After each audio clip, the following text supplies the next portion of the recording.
in Windsor. Just some of the local vendors inviting you to fill your face at an outdoor food hall starting Friday.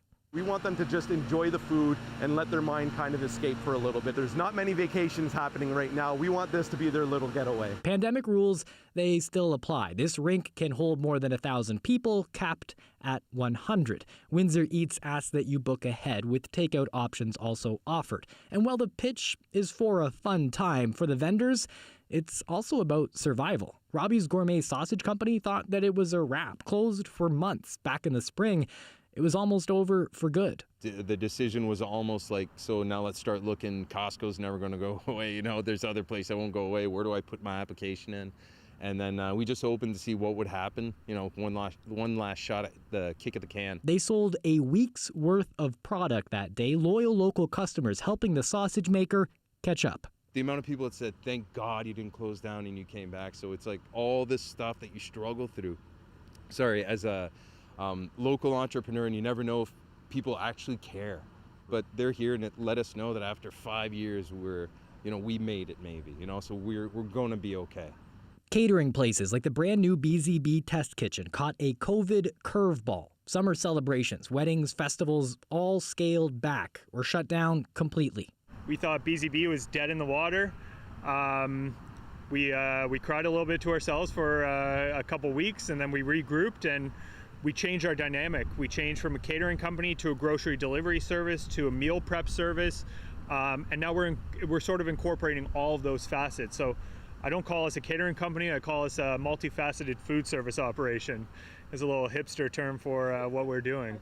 5 vendors will be at Lanspeary Park on Friday with hopes to be a weekend staple. And while it might be a tasteful way to mark the unofficial end of summer, it could also help local businesses make it to the next one. These are people that, they kind of make their money on catering at weddings and parties and events, and those are all gone. So they need your support to survive, to make it to that next year, so we can hire them again to do weddings and outdoor events. The Ford fireworks, a very different kind of experience this year, a virtual one with the location kept secret. So instead of gathering along the waterfronts to enjoy the show as per tradition for folks in Detroit and here in Windsor, people gathered around their devices. I watched on my cell phone on my balcony, a little different last night, but it had a special theme this year. We are one together in honor of first responders, hospital staff, and others on the front lines of the fight against COVID. Stay with us. When we come back, Colette Kennedy has our full forecast.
And joining us now for a live look at the weather is Colette Kennedy. Colette, I feel like we both got to enjoy a little bit of time away, and we couldn't have picked a better time. The sun was shining, I feel like, the entire time I was off.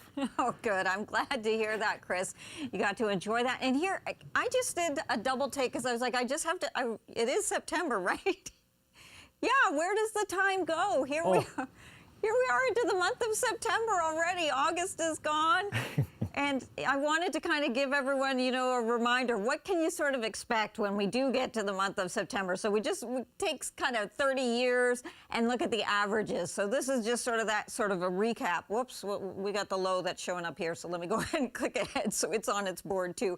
So an average daytime high, and keeping in mind that we go from the beginning of the month where it's going to be warmer to the end of the month where it's going to be cooler, and sort of average that out. So daytime high for the month would be around 23 degrees, and daytime low, usually in the overnight, is going to be around 13, and it is our wettest month. So average rainfall for the month, and it is rain, not snow, but precipitation is just over 90 millimeters.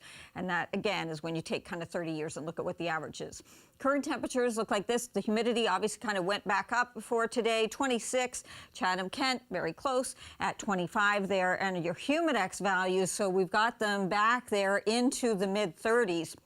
This is this next system, this frontal boundary that's coming our way. So the heavier stuff still, with some of these embedded thunderstorms and those heavier downpours there to the west of us into Michigan, those, although they're coming our way, there's more of a northeasterly component in terms of how they're pulling. So they are pushing as much to the north as they are to the east. So some of the heaviest rains are actually going to be moving well to the north of us towards the Bruce Peninsula, up towards Parry Sound. And so that's where the special weather statement is actually up there, where they're looking at 50 millimeters or more. We're going to see kind of scattered showers and thunderstorms, and so through the overnight, and again even into tomorrow for the morning especially, and early afternoon, and then I see us clearing out for mid-afternoon and late afternoon and getting into a mix of sun and cloud as we'll see the sun coming back out. So through the overnight, yes, you're going to have to deal with this in early tomorrow. 20 for the overnight temperature. Tomorrow afternoon, still humid, hot and humid, 27, feeling like 34, and gusty. Those winds from the southwest gusting 40, 50 kilometers an hour. They'll kick up in the overnight and then going through tomorrow. Thursday, still hot and humid, but then another front comes through, and that's going to bring those dew points down, so it becomes much more comfortable, Chris, as we get towards the end of the week and head into that holiday weekend.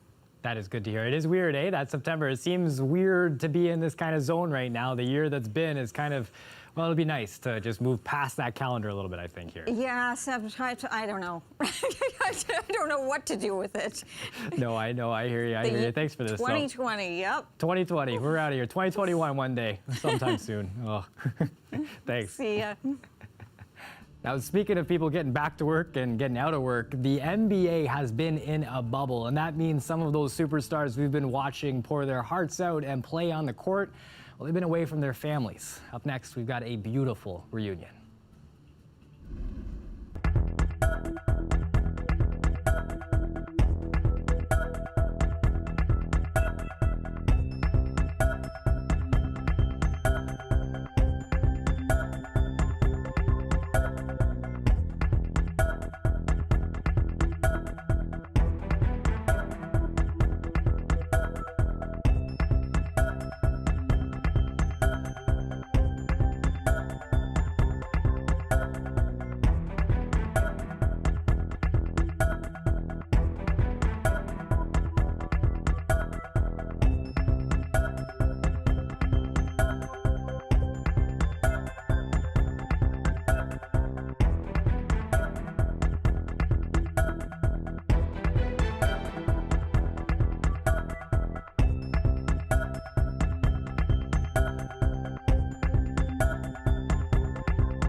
U.S. President Donald Trump traveled to one of America's hot zones of civil unrest today, Kenosha, Wisconsin. During a roundtable discussion about public safety, Trump blamed Democrats for the recent violence in that city and others.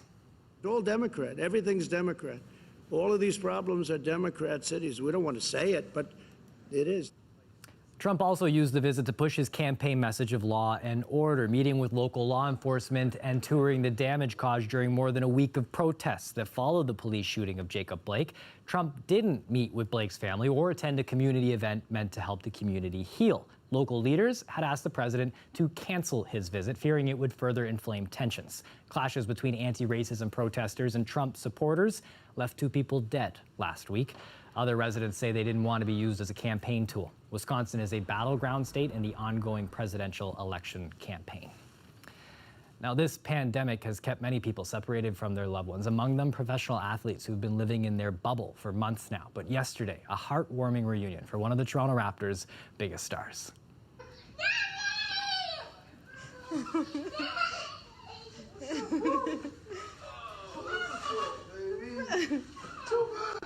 that? Oh, so sweet.